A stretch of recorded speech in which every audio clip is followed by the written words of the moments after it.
ನಮಸ್ಕಾರ. ಪ್ರಜಾರಾಜ್ಯ ಕನ್ನಡ ನ್ಯೂಸ್ಗೆ ಸ್ವಾಗತ. ತೀವ್ರ ಜ್ವರದಿಂದ ಬಳಲುತ್ತಿರುವ ಮಾಜಿ ಸಚಿವ ಎ.ಬಿ. ಪಾಟೀಲ್ ಶಿಕ್ಷಣ ಪ್ರೇಮಿಗೆ ತೀವ್ರ ಅಸ್ವಸ್ಥ, ಪ್ರತಿಷ್ಠಿತ ಖಾಸಗಿ ಆಸ್ಪತ್ರೆಗೆ ದಾಖಲು. ಆರೋಗ್ಯದಲ್ಲಿ ಏರುಪೇರು, 6 ದಿನಗಳಿಂದ ತೀವ್ರ ಜ್ವರ, ಈಗ ಆರೋಗ್ಯದಲ್ಲಿ ಕೊಂಚ ಮಟ್ಟಿಗೆ ಚೇತರಿಕೆ, ವೈದ್ಯರು ಹೇಳಿಕೆ. ತೀವ್ರ ನಿಗಾ ಘಟಕದಿಂದ ಜನರಲ್ ವಾರ್ಡ್ಗೆ ಇಂದು ಶಿಫ್ಟ್, ಇನ್ನೂ 1 ವಾರದವರೆಗೆ ವಿಶ್ರಾಂತಿ ಪಡೆದುಕೊಳ್ಳುವಂತೆ ವೈದ್ಯರು ಮಾಜಿ ಸಚಿವರಿಗೆ ಸೂಚನೆ. ಯಾರು ಅನ್ಯತಾ ಭಾವಿಸಬೇಡಿ, ಸ್ವಾಭಿಮಾನಿ ರೈತ ಪ್ಯಾನೆಲ್ಗೆ ಬೆಂಬಲಿಸಿ ಎಂದ ಮಾಜಿ ಸಚಿವ ಎ.ಬಿ. ಪಾಟೀಲ್ ಕರೆ. ದಿವಂಗತ ಉಮೇಶ್ ಕತ್ತಿ ಅವರ ಗ್ರಂಥ ಲೋಕಾರ್ಪಣೆಗೆ ಭಾಗವಹಿಸಿದರಲ್ಲೂ ನನಗೆ ನೋವಿದೆ ಎಂದ ಮಾಜಿ ಸಚಿವ.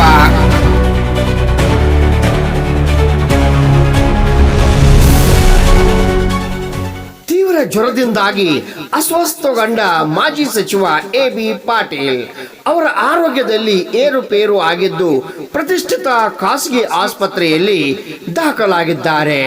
ತೀವ್ರ ನಿಗಾ ಘಟಕದಲ್ಲಿ ಚಿಕಿತ್ಸೆ ಪಡೆಯುತ್ತಿದ್ದು ಈಗ ಶಿಫ್ಟ್ ಮಾಡಲಾಗಿದೆ ಎಂದು ವೈದ್ಯರು ಹೇಳಿದ್ದಾರೆ. 6 ದಿನಗಳಿಂದ ತೀವ್ರ ಜ್ವರದಿಂದ ಬಳಲುತ್ತಿದ್ದ ಶಿಕ್ಷಣ ಪ್ರೇಮಿ ಮಾಜಿ ಸಚಿವ ಎ.ಬಿ. ಪಾಟೀಲ್ ಈಗ ಚಿಕಿತ್ಸೆ ಬಳಿಕ ಆರೋಗ್ಯದಲ್ಲಿ ಚೇತರಿಕೆ ಕಂಡಿದೆ ಎಂದು ಹೇಳಲಾಗಿದೆ.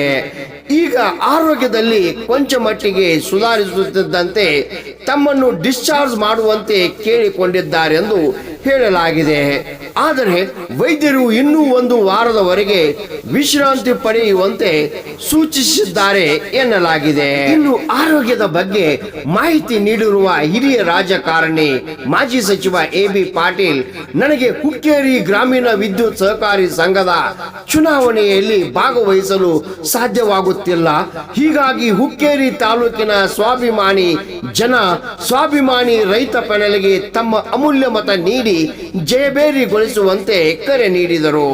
ಯಾರು ಕೂಡ ಅನ್ಯತಾ ಭಾವಿಸಬೇಡಿ ಎಂದು ಇದೇ ವೇಳೆ ಮನವಿ ಮಾಡಿಕೊಂಡರು. ದಿವಂಗತ ಉಮೇಶ್ ಕತ್ತಿ ಅವರ ಗ್ರಂಥ ಲೋಕಾರ್ಪಣೆ ವೇಳೆ ನನಗೆ ಭಾಗವಹಿಸದೇ ಇರೋದು ನನಗೆ ಅತೀವ ಕೊರಗು, ನೋವು ಇದೆ ಎಂದ ಮಾಜಿ ಸಚಿವ ಎ.ಬಿ. ಪಾಟೀಲ್. ಹುಕ್ಕೇರಿ ತಾಲೂಕಿನ ಸ್ವಾಭಿಮಾನಿ ಅಭಿಮಾನಿಗಳು ಎಲ್ಲರೂ ಒಗ್ಗಟ್ಟಾಗಿ ಸ್ವಾಭಿಮಾನಿ ರೈತ ಪ್ಯಾನೆಲ್ಗೆ ತಮ್ಮ ಬೆಂಬಲ ಸಹಕಾರ ನೀಡಿ 15 ಜನ ಅಭ್ಯರ್ಥಿಗಳನ್ನು ಪ್ರಚಂಡ ಬಹುಮತದ ಮೂಲಕ ಆರಿಸಿ ತನ್ನಿ ತಮ್ಮ ಸೇವೆಗೆ ಅನುವು ಮಾಡಿಕೊಡಿ.